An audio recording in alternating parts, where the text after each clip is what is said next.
Good afternoon. Assalamu alaikum. Thank you for joining us this afternoon for this live webinar. We have today with us David Deach, um, who is a defense lawyer. And as we have been advertising, we're going to talk about how to protect your rights from government agencies.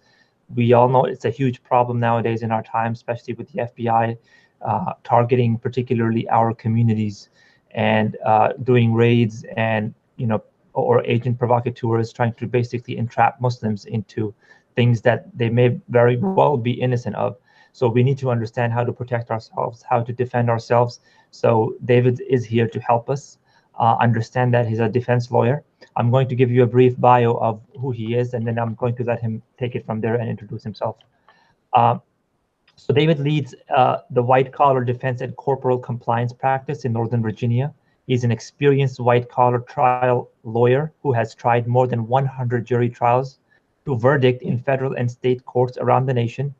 He was the Regional Anti-Terrorism Advisory Council Coordinator for the Western region, responsible for coordinating investigations and prosecutions for 17 U.S. attorneys' offices. And finally, he was also a lead counsel on 2 of the Department of Justice's most prominent counterterrorism trials. So he's here today to help us understand how to protect ourselves from the government in case they try to come after us. So David, help us out here a little bit. Well, thank you very much and welcome. And I want to say first, thank you to ICNA for allowing me to speak to you. I spoke at the conference in Baltimore in March and very much enjoyed meeting a lot of people and sharing this information with them. And I'm very happy to have the opportunity to do it again for those of you who are attending the webinar today. I was thinking as I prepared for the webinar that it's appropriate we're doing this in the beginning of July. We just celebrated the 4th of July, and there's soaring rhetoric in the Declaration of Independence about the right to life, liberty, and the pursuit of happiness. And so much of those rights were captured in the Constitution and the Bill of Rights. And while there is certainly unfairness and injustice in the way that the judicial system sometimes acts, there are many rights which you can use to protect yourself. And that's really what I wanted to talk about with you tonight. And what I'm going to do is I'm going to put up some slides, and these slides, I understand, are available in a PDF form on the ICNA website for those of you who would like to see them afterwards. So give me one moment.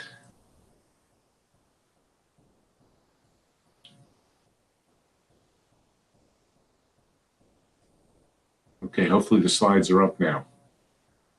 All right.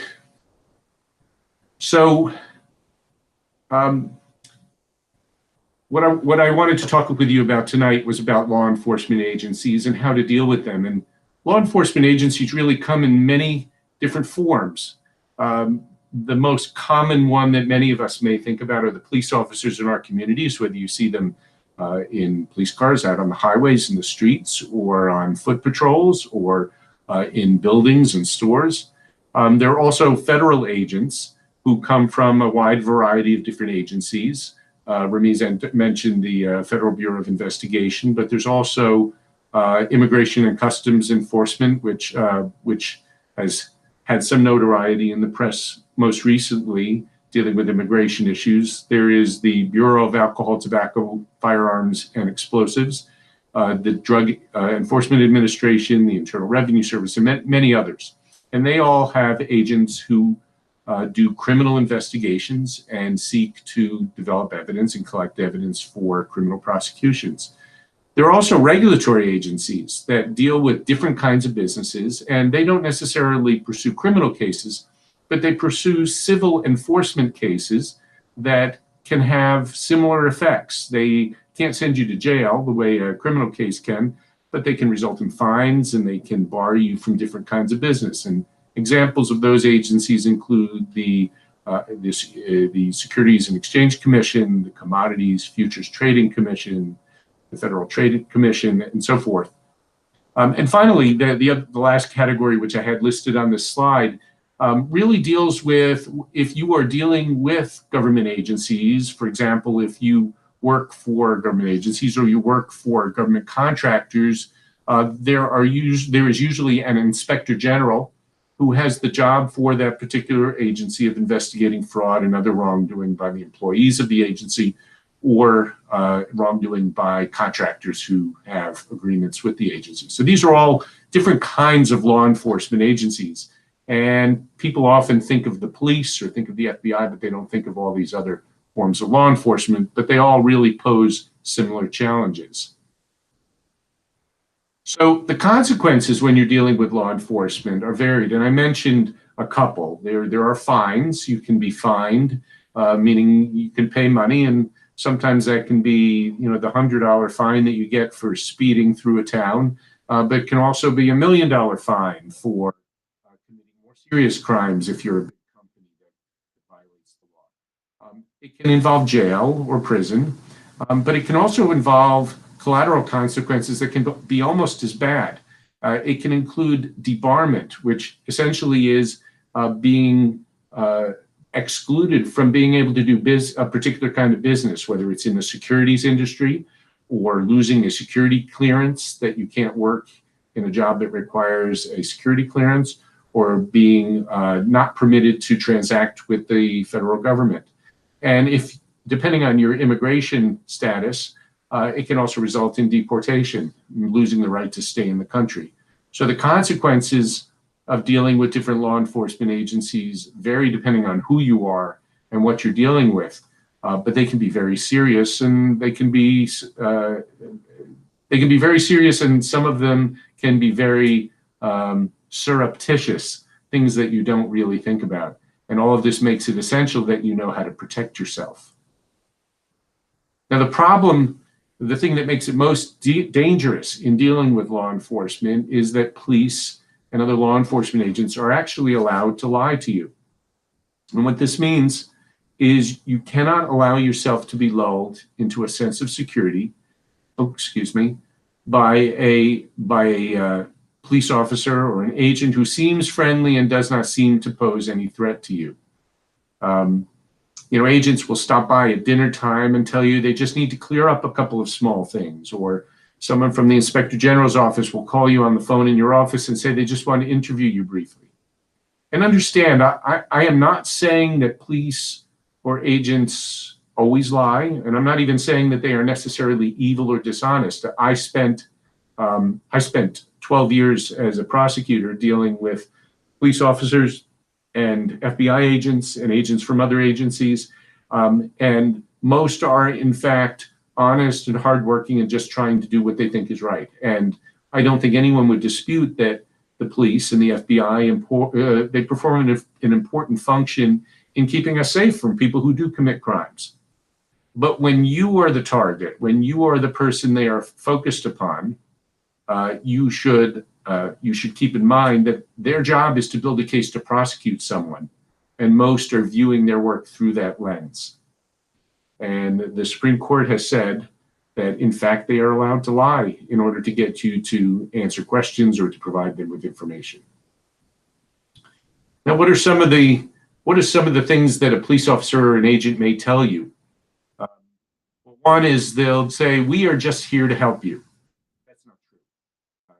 Now, don't misunderstand. There are situations in which police are there to help you, but the kind of circumstances I'm talking about, that's not why they're here. They're here to help prosecutors put together a case. What else might they say? "This will be easier if we don't get the lawyers involved." Well, easier for them, yes, but not so much for you. And I'll explain more about that later. "We already know what happened. We just need you to confirm it for us." Maybe not. Maybe they just think they know what happened, or maybe they have no idea, but they want you to give them something to work with. The point, and there may be other types of things that they may say to you to persuade you, the point is that you need to be somewhat on your guard and aware that you are in a situation in which you need to protect yourself. Now, what is your greatest protection? Well, there's twofold. The first, know how they operate, which is what we've been talking about a little bit. And the second, know what your rights are. Very important. So there are many rights that you have in the American criminal justice system or in dealing with law enforcement in the United States. But there are three major rights that come directly from the Bill of Rights of the U.S. Constitution. For those of you who don't know, the Bill of Rights is the common name for the first 10 amendments to the Constitution that were passed shortly after the Constitution was enacted. So there are really three rights that I want to talk about that apply most clearly to the things we're talking about. The first one is in the Fourth Amendment to the Constitution, which protects us.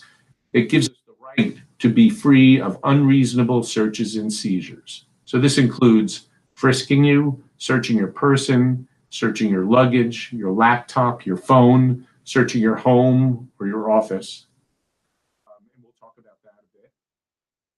The second is the Fifth Amendment, which is the right against self-incrimination, the right to remain silent. This is the one that everyone knows from movies and TV when the bad guy gets arrested and the police say, you have the right to remain silent. Anything you say may and will be used against you in a court of law. And the last of the three rights I wanted to mention is the Sixth Amendment, which is the right to be assisted by a competent and zealous criminal defense attorney if you are a defendant in a criminal case. I'm going to talk a little bit about these three rights. So I thought I'd do it in kind of a question and answer format. The first question, which is probably an important one, if agents show up at your house or your office, do I have to let the police or agents search my home or my office or my automobile? So this could come up, they knock on the door of your house at 6 o'clock in the morning. They come to your office during the day. Or it can happen where you've been stopped by the police and they say, do you mind if I look in the trunk of your car? So what is the answer? Do I have to let them search my home or my office or my automobile? The answer is no, unless they have a search warrant. Now, there are circumstances in which the police may have what's called probable cause to search someplace without a warrant. But the general rule is that they must have a search warrant in order to be authorized to do that search. Now, there are other kinds of searches of your person or your personal belongings that are different in some places. For example, if you go into your local courthouse, you are consenting to a search of your belongings. That's why you usually have to empty your pockets and walk through a metal detector. The same is true when you board an airline flight. When you enter or leave the country, the government has an even greater right to search not just you, but maybe even your luggage in order to make sure that it's protecting interests that are associated with you coming into the country or leaving the country. But generally speaking, searches of places, homes, offices, and so on require search warrants. Do I have to speak with the police or agents? Okay, so let's say the police or agents come to your home or your office and they have a search warrant. They show up at your house at the crack of dawn and they knock on the door. And they enter your house and they show you a search warrant. And just so it's clear, when I say a search warrant is a document that's been signed by a state or a federal judge who has decided there is enough reason in the information that the police provided to the judge to justify them conducting this search. And while they're searching your house, they're probably going to have a police officer or an agent sitting with you in your living room or your kitchen or something like that. So they keep an eye on you while the search is going on. So the agent starts asking you some questions. So here's the question we're addressing. Do you have to talk to them? Well, the answer is no, even if they have a search warrant.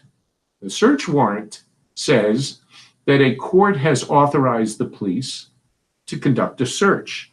And so they have the absolute right to search, and you should not interfere with their search of the house or the office or whatever. But it does not give them an unfettered right to question you. Now, they may not tell you that you have the right to refuse to answer questions. On TV shows, you hear those rights being administered to defendants a lot. You have the right to remain silent, etc. And they're called Miranda warnings after a case involving a guy named Miranda. But under the law, the police are actually only obligated to read you those rights if you are in custody, not if they're just sitting with you while they're executing a search warrant. So you need to know that under your Fifth Amendment rights, you have the right to politely decline to talk with the agents. And understand that, and this is very important, I am not suggesting that you should be hostile to police. I'm not suggesting that you should look for ways to pick fights with police officers or FBI agents. You can be perfectly polite and professional with them in the same way they should be to you, and simply assert your rights. So what should you say when the police or the agents show up? This is an important question, right? Most of you, I'm guessing, are not accustomed to dealing with police officers. We're dealing with FBI agents or the like. And it's not like you've had these conversations many times. So the question is, what should you say to them? Well, it's very simple. Tell them that you're represented by a lawyer, or that you're going to be represented by a lawyer. And tell them you want to speak with your lawyer. Tell them you don't want to answer any questions without your lawyer present. And most police or agents will respect that right, although they may say to you, well, you know, once we get the lawyers involved, it's just going to be more difficult, it's going to be expensive, or it's going to be time consuming. Simply repeat, I have a lawyer. I'm going to have a lawyer. I intend to have a lawyer. I want my lawyer present. It's a little bit of a joke. I've repeated this over and over again because it's very important that you are steadfast in the assertion of your rights. There may be a time when you will sit down and speak with law enforcement, but it is far safer for you to do it with your lawyer present. Let me explain a little bit about why that's true.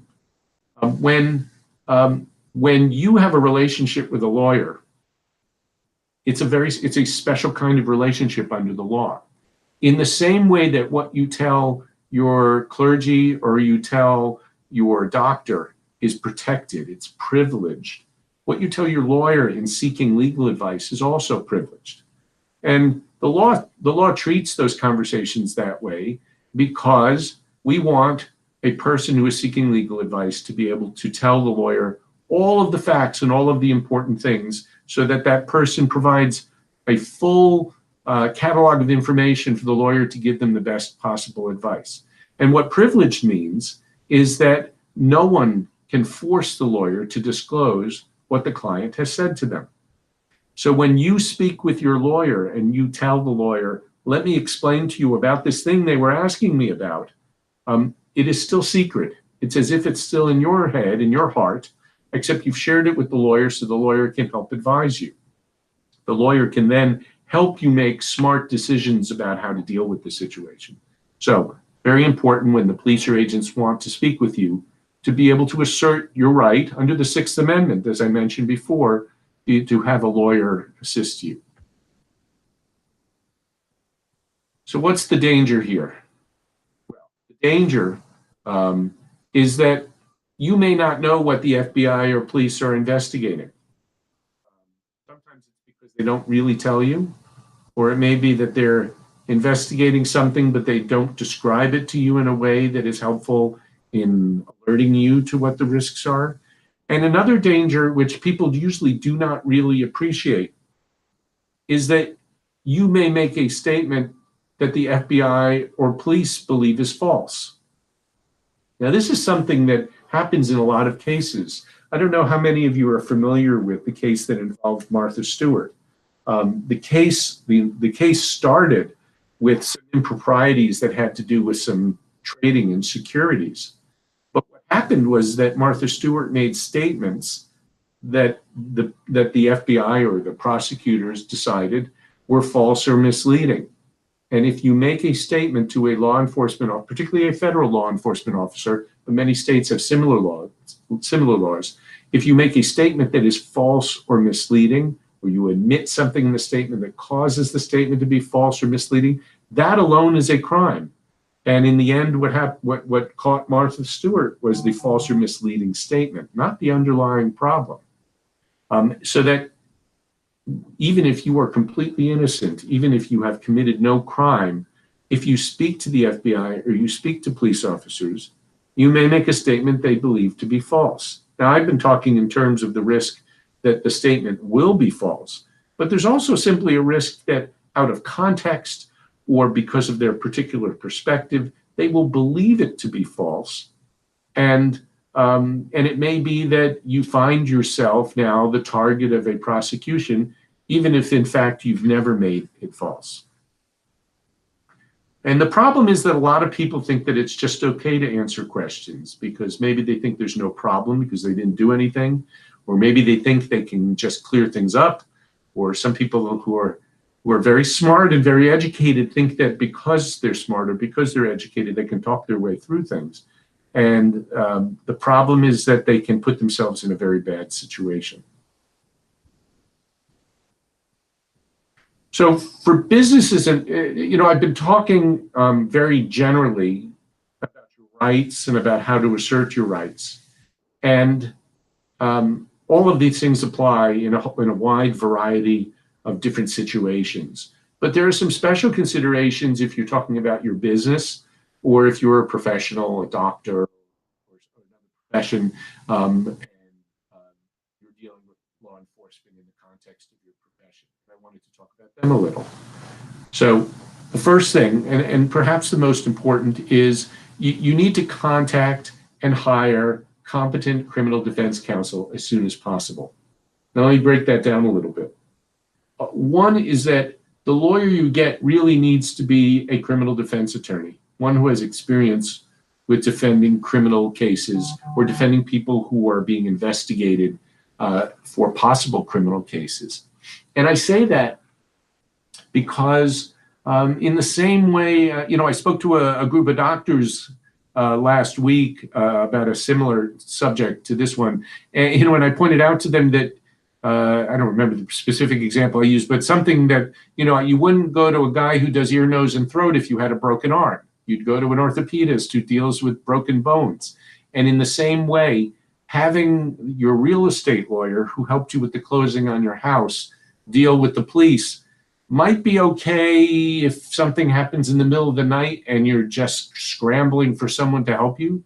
But as soon as you can, you need to get someone who really knows how to deal with a criminal investigation. And the as soon as possible part is important as well. And let me explain that. There are many cases in which people come to see me and it is days or weeks after they've learned about the existence of an investigation. And sometimes you've missed opportunities. You've missed opportunities to collect information, or you've missed opportunities to contact people who are now protecting themselves and are less willing to speak with you, or you've missed an opportunity to frame the state of mind of the investigators or of the prosecutors, because you know how that is when you read a story, for example, or you read news reports about something. Each piece of information that you get colors how you view the entire situation. And the earlier that you can be involved and shape the narrative and collect evidence, the greater the opportunity to head things off, minimize the problem. So it's very important that you contact and hire a competent criminal defense counsel as soon as possible. Now, if you have a business, and this involves your business, it's important that you make sure that all of your employees and contractors are aware of the investigation and the need to refrain from making any statements if they are contacted. And I apologize, there's a typographical error there, not contracted, but contacted.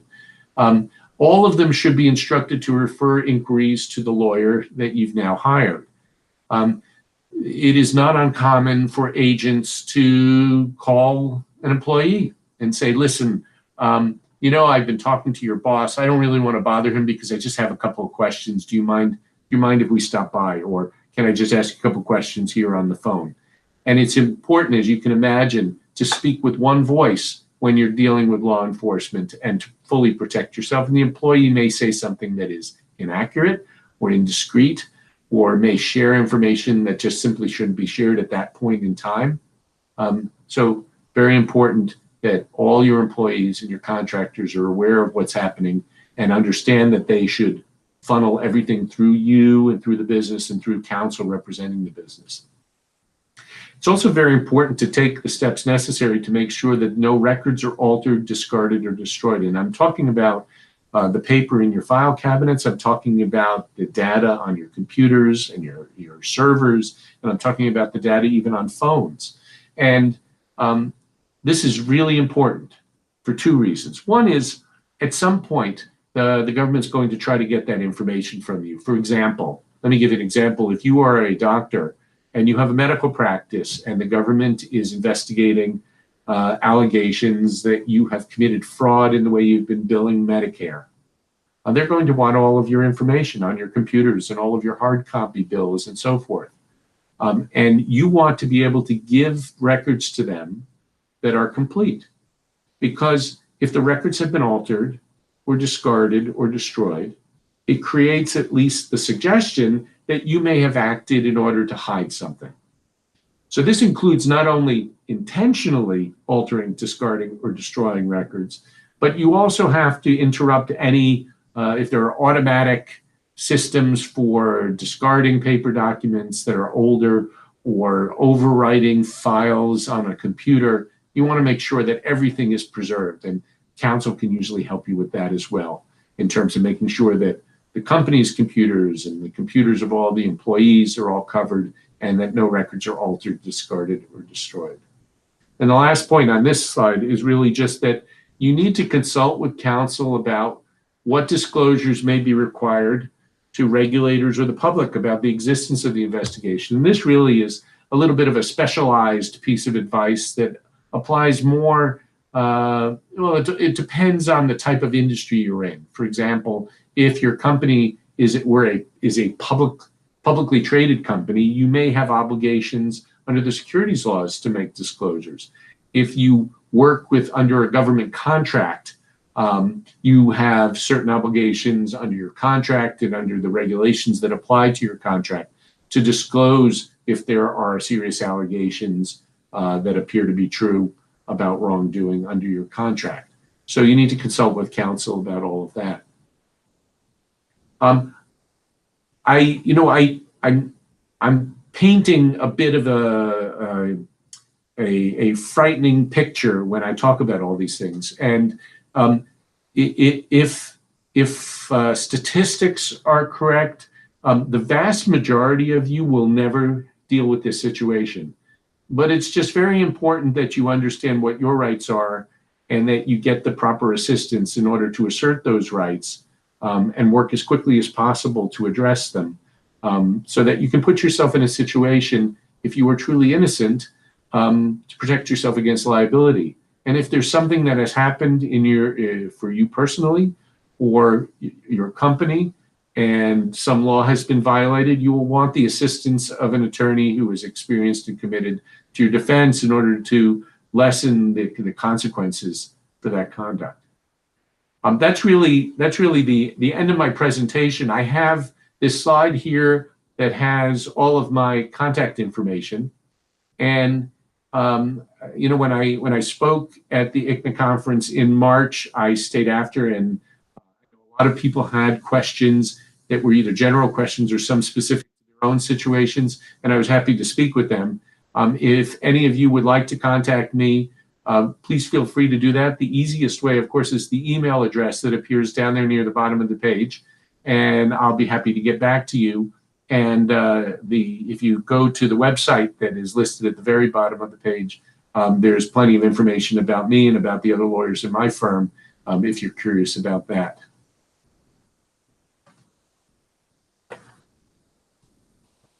So it means I'm going to give you back the screen. Okay. Oh, okay. Thank you, David. You actually ended half an hour early. Yeah, I apologize for being early. No, that's good. I think a lot of people like that. And some people want to be able to get information within half an hour, so that's good. Thank you so much for coming. So as David indicated, he's available. You have his contact information in the previous slide the last slide that he gave. So regarding the notes that he was presenting, so I'm going to get the link. I'm going to put it at the end of this video, so you can basically download the notes and then view them as well and download them as PDF files. So I'll do that in about the next 2-3 minutes. So in case those who want to see the notes can do so directly and want to follow the presentation, because I think that was some really good information.